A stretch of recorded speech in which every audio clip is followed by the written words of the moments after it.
So today my big project is trying to weed out the chickweed from here so that I can then get this bed mulched.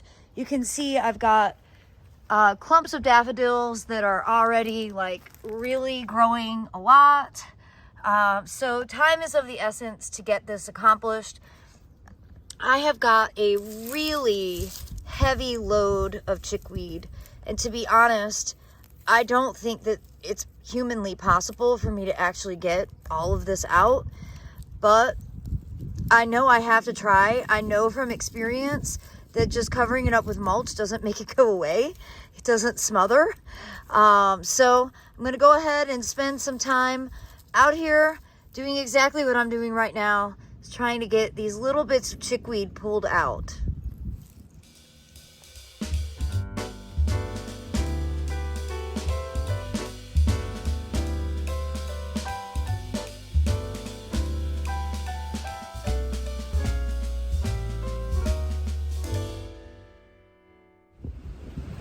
Using the hard rake definitely opened the soil up, but it allowed me to get really close, and I think I did a pretty good job of getting the chickweed pulled out.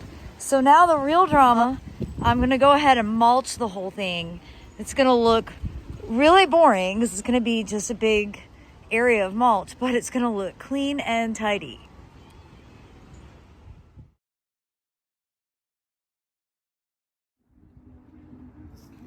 Well, I hope you agree this is a big transformation. I'm thrilled to have the chickweed weeded out. And because this is not an actively growing ground plane of perennials, I can go ahead and mulch it. This is basically a monoculture of Phlox paniculata bright eyes. And in the summertime, it is a butterfly magnet.